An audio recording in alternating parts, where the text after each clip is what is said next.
Imaginemos por un momento el siguiente escenario. Te despiertas mañana por la mañana, pones las noticias y anuncian que, de golpe, de la noche a la mañana, el país ha sumado su población una ciudad entera del tamaño de Barcelona, Ostras. con todos sus habitantes, sus necesidades, la demanda de vivienda, la sanidad, el empleo, todo así, de golpe. Y es una imagen que, claro, te paraliza un poco porque te obliga a salir de ese debate abstracto en el que solemos estar metidos y enfrentarte a la logística pura y dura. Exacto. Y ojo que esto no es el argumento de una novela de ciencia ficción, ¿eh? Es la magnitud real, el volumen físico y humano del que estamos hablando hoy en este análisis a fondo sobre la inminente y, bueno, muy polémica regularización masiva de inmigrantes proyectada en España para este año 2026. Ujú. Una medida impulsada por el PSOE y Podemos que busca otorgar estatus legal a cientos de miles de personas que, a día de hoy, residen de forma indocumentada en el país. Sí, porque cuando hablamos de movimientos demográficos de esta escala, las implicaciones tocan, vamos, absolutamente todos los cables del sistema. Totalmente. Y justo por eso hoy tenemos sobre la mesa una pila de fuentes increíblemente diversas para bucear en los datos. Tenemos informes económicos y demográficos minuciosos de la Fundación Disenso y del Centro Universitario CEU-CEPAS, también análisis jurídicos de la Asociación Almendrón, reportes de medios como Intereconomía News y Libertad Digital, artículos de opinión de Disidencia Y algo fundamental para entender el pulso de la calle, que son hilos enteros de debates ciudadanos reales, extraídos de foros de Reddit. Eso es. Y a ver, para quienes nos escuchan, queremos hacer un inciso que es muy importante. Todo este material abarca perspectivas tanto de la izquierda como de la derecha y tienen una carga política evidente. Nuestro trabajo hoy, y quiero dejarlo meridianamente claro, no es tomar partido por ninguno de estos bandos. Exacto. No estamos aquí para respaldar una visión sobre la otra. Para nada. Nuestro único objetivo es poner las cartas sobre la mesa, traducir de forma imparcial qué argumentan estos informes sin filtros y desentrañar los mecanismos detrás de la noticia. Porque, a ver, la inmigración redefine el tejido social, la economía de los barrios, la seguridad de las calles. Quedarse solo en el titular rápido o atrincherarse en la ideología es la receta perfecta para no entender nada de lo que está pasando. Ya ves. Y nuestra misión hoy es enfocarnos en entender el porqué y el cómo de los dos debates más críticos que surgen de todos estos textos, que son los riesgos de seguridad reales y el siempre polémico concepto del efecto llamada. Vale, vamos a desgranar esto, porque para entender por qué hay informes alertando de un colapso inminente, primero hay que mirar los números.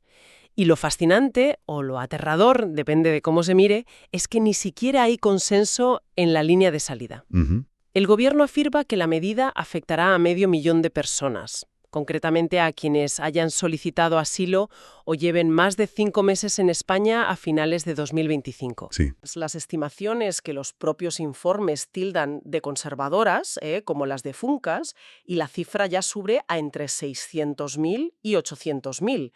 Y si nos vamos a las filtraciones de los sindicatos policiales, es que hablan de hasta 1,5 millones de posibles solicitantes. Ya, es que esa disparidad de cifras es el primer síntoma de un problema estructural inmenso. Quiero decir, cuando un Estado no sabe si tiene a 500.000 o a 1,5 millones de personas indocumentadas dentro de sus fronteras, está operando completamente a ciegas. Ya, pero, a ver, haciendo de abogada del diablo por un momento, basándome en lo que se lee en gran parte de las discusiones de Reddit y en los argumentos de quienes defienden la medida. Esta gente ya está aquí. Claro. Ya están usando las carreteras, consumiendo recursos, trabajando en el campo, limpiando casas o en la hostelería, pero en la economía sumergida. ¿No dicta el más puro sentido común que si ya están trabajando, lo mejor es darles un papel para que empiecen a pagar impuestos y coticen para las pensiones? Bueno, ese es el gran argumento. De hecho, el artículo de Disidencia cita al periodista Carlos Alsina, que resume esto de una forma muy humana. Dice que esta medida es simple y llanamente el alivio del miedo. Es la diferencia entre vivir tranquilo y vivir aterrorizado de que te deporten cualquier martes. Sí, y el factor humano que menciona el cine es innegable. La tranquilidad de no vivir en la clandestinidad es un argumento poderosísimo y totalmente comprensible desde la empatía. Nadie cuestiona ese deseo individual de mejorar.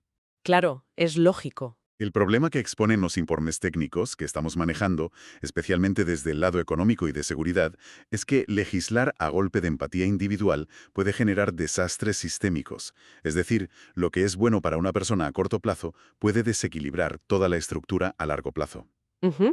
Y de hecho, si esta medida parece tan lógica a nivel interno, la pregunta inmediata que se hacen muchos es ¿por qué desde Bruselas se están encendiendo todas las alarmas? Exacto, justo ahí quería llegar. Si esto es una cuestión de derechos humanos y de recaudar más impuestos, ¿por qué la Comisión Europea está, según los reportes de Intereconomía News, francamente inquieta con todo esto? Pues porque Europa no ve desde una perspectiva macro. Y esta regularización masiva choca frontalmente con el espíritu del nuevo pacto migratorio de la Unión Europea. La estrategia actual de la UE busca disuadir la entrada ilegal, endurecer los asilos, acelerar las expulsiones. Ya, Si España, de un plumazo, regulariza hasta 1 millón de personas, dándoles el eventual derecho a circular libremente por todo el espacio Schengen, claro. Para países como Alemania, Países Bajos o Suecia, es como si España acabara de abrir de par en par la puerta trasera de Europa. exactamente. O sea, el temor es que la frontera española pierda su función de filtro y pase a ser una simple sala de espera. De hecho, el informe del centro CEU-CEFAS utiliza un término muy específico para describir esto, que es efecto llamada diferido. Y fíjate que es un concepto crucial para entender la mecánica de la inmigración. El efecto llamada diferido significa que las redes de tráfico de personas y los propios migrantes cambian su cálculo de riesgo. Vale, Asumen que la frontera es ilegal, sí. Que el trayecto es peligrosísimo, también. Pero el mensaje que reciben en origen es que, si logras entrar y resistir el tiempo suficiente, el tiempo juega a tu favor. Tarde o temprano el gobierno cederá y habrá una amnistía general. claro. Entonces, la frontera deja de ser un muro disuasorio y se convierte en una especie de pasarela con un peaje temporal. ¿Eso es? Y el impacto no termina en la persona que cruza. Leyendo los datos de libertad digital, hay un efecto multiplicador evidente que muchas veces se omite en el debate público, y es la reagrupación familiar. Uf, ese es otro gran tema. Porque si le das papeles a 500.000 de personas, la ley desotorga el derecho de traer a su cónyuge y a sus hijos. Matemáticamente, esa cifra inicial puede multiplicarse por 3 o por 4 en cuestión de un par de años. Fácilmente. Incluso los textos señalan que los medios de comunicación en Marruecos ya están celebrando la noticia, publicitando la amnistía española casi como una campaña de marketing para que los inmigrantes subsaharianos que están en su territorio intenten dar el salto a la península, porque así les alivia su propia presión migratoria. Lo fascinante aquí es el brutal contraste entre lo que está haciendo España y lo que hacen otros países occidentales que se enfrentan exactamente al mismo fenómeno. ¿En qué sentido? Pues mientras España va hacia la regularización masiva, los informes detallan cómo naciones como Italia, Suiza o Australia están aplicando ingeniería inversa. Italia, por ejemplo, está externalizando el procesamiento de asilos a centros en Albania y blindando unas cuotas laborales hiperestrictas. Ya, ya. Australia lleva años con su política de cero tolerancia a las llegadas irregulares por mar. Al disuadir activamente están logrando hundir las cifras de llegadas ilegales. Y la excepcionalidad de España emite una señal de radio potentísima justo en la dirección contraria. Una señal que, por cierto, está generando un cabreo monumental entre quienes han hecho las cosas según las reglas. Porque en los hilos de Reddit, la frustración de la comunidad de inmigrantes legales es más que palpable. Me lo imagino. Hablamos de ciudadanos hispanoamericanos o asiáticos que han pasado 3 o 4 años lidiando con una burocracia que es kafkiana, gastando miles de euros en abogados, aportando contratos, demostrando medios de vida, todo para conseguir una simple renovación de visado. Sí, sí. Y de repente ven que el sistema premia al que entró saltándose todos los controles. Un usuario en Reddit usaba una metáfora muy gráfica. Decía que es como estar haciendo una fila bajo la lluvia durante 3 horas para entrar a un estadio y ver cómo el personal de seguridad le abre la puerta VIP con alfombra roja y todo a los que acaban de saltar la valla por detrás. Qué buena metáfora. Genera una fractura social y un sentimiento de agravio que, a mi parecer, es muy peligroso. Y ese sentimiento de agravio por la falta de control enlaza de forma directa con la cuestión más delicada y urgente que plantean los documentos policiales que revisamos, que es la seguridad nacional. Ujú. Porque, claro, si Europa está aterrorizada por el volumen, las fuerzas y cuerpos de seguridad del Estado en España están aterrorizadas por el desconocimiento absoluto.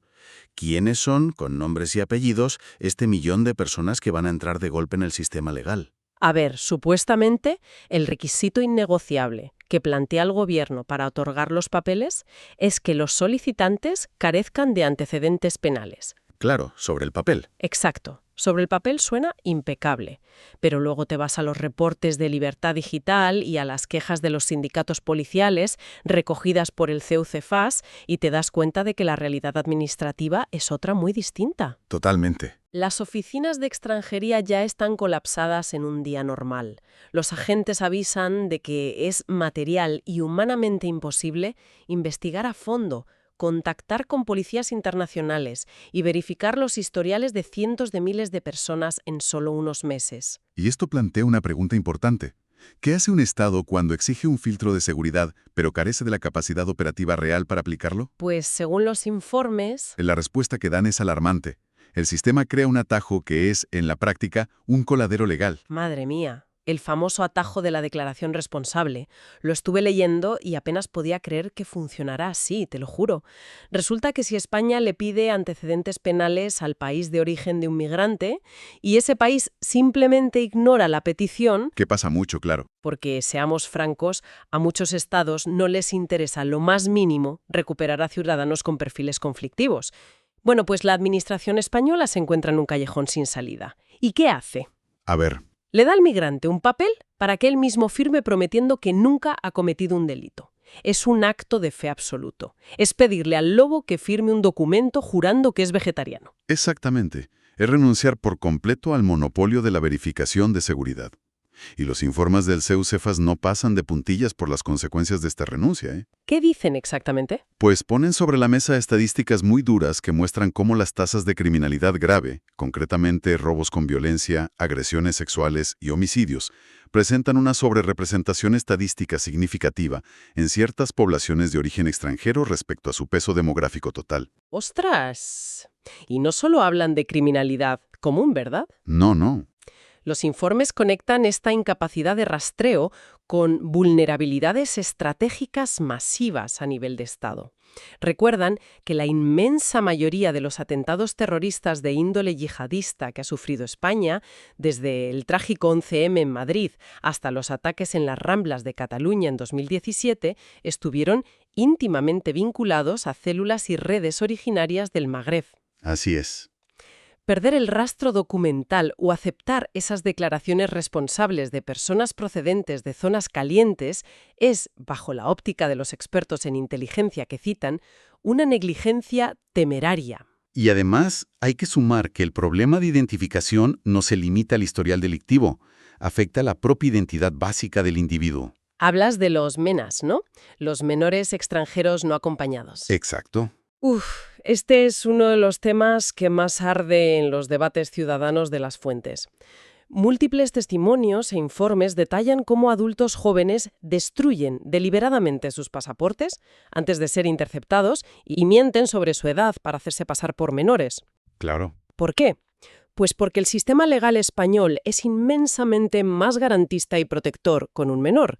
Pero claro, esto obliga al Estado a realizar unas pruebas radiológicas carísimas, como las osiometrías de muñeca o mandíbula, que encima tienen unos márgenes de error considerables. Y el incentivo para mentir se entiende rapidísimo cuando cruzas los datos económicos que aportan los estudios. A ver, cuéntame. Pues mantener a un menor tutelado bajo el sistema autonómico en España tiene un coste estimado de entre 48.000 y 60.000 euros al año, dependiendo de la comunidad autónoma. Es que son unas cifras que marean cuando las pones en perspectiva internacional. Los mismos reportes indican que en Marruecos, de donde provienen muchísimos de estos jóvenes, el coste de vida para mantener a una familia completa de 4 miembros con un nivel de vida urbano estándar es de unos 12.000 euros anuales. Fíjate en la diferencia. Es decir, con lo que cuesta tutelar a un solo presunto menor en España durante un año, podría sostener a unas 20 personas en su país de origen.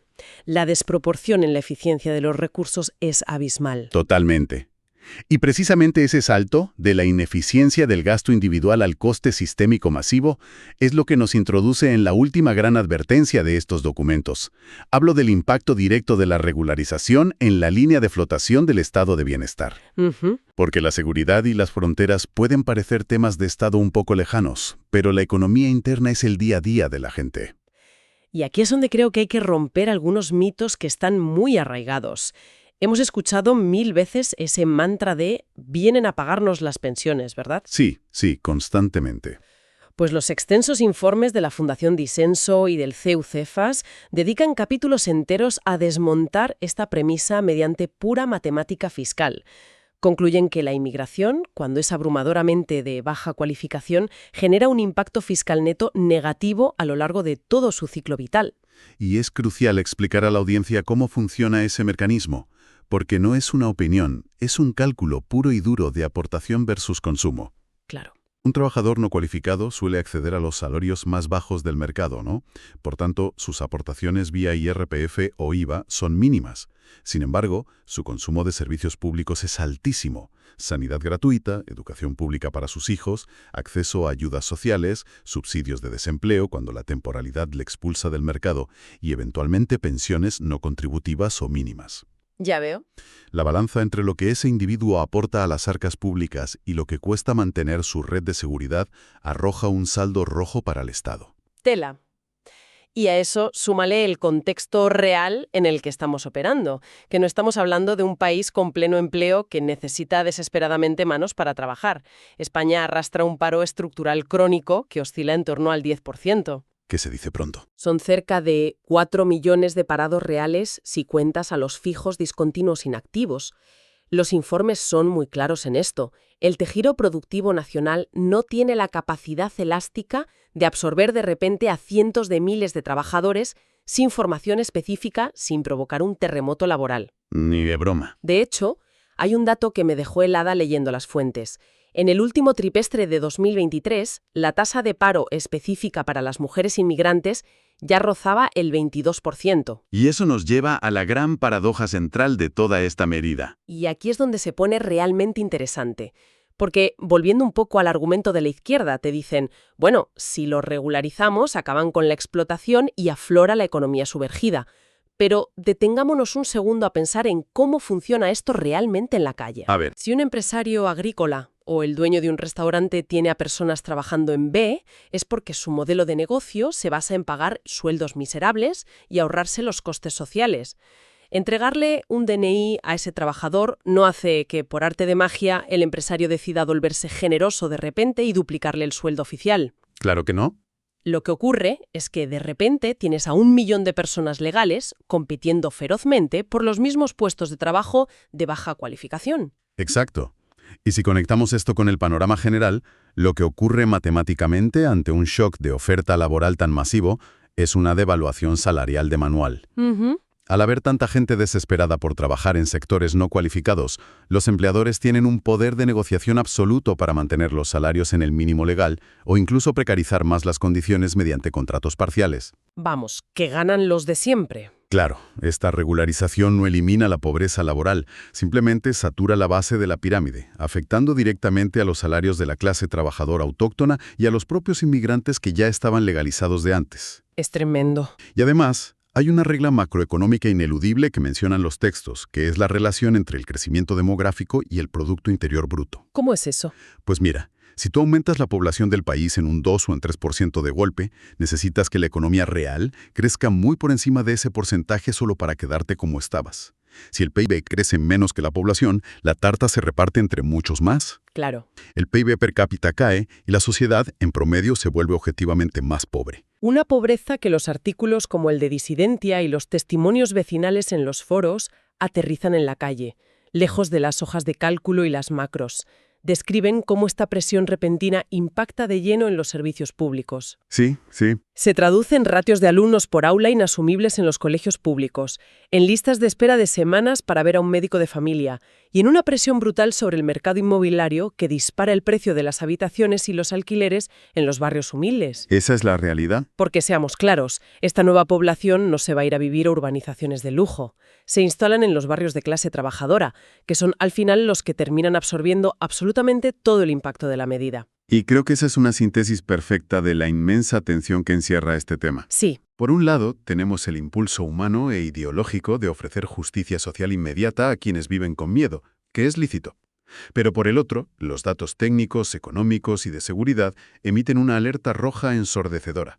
Advierten de un efecto llamada que nos aísla de Europa, de una vulnerabilidad en seguridad inasumible por la incapacidad de la administración y de un coste fiscal y social que recae desproporcionadamente sobre las clases más vulnerables del propio país. Entonces, ¿qué significa todo esto? Pues significa que legislar desde la moralidad pura, sin atender a la física de la economía y la demografía, es jugar a los dados con el futuro de un país. Totalmente. Las políticas públicas de este calibre deben ser juzgadas implacablemente por sus efectos secundarios, por su viabilidad a largo plazo y por cómo alteran la convivencia diaria de la gente. Y fíjate, ya para terminar de atar cabos, hay que mencionar un último detalle que extraemos del análisis jurídico de la Asociación Almendrón, y que es francamente explosivo. Uy, a ver. Resulta que el gobierno planea ejecutar toda esta inmensa regularización masiva sin pasar por el debate parlamentario normal.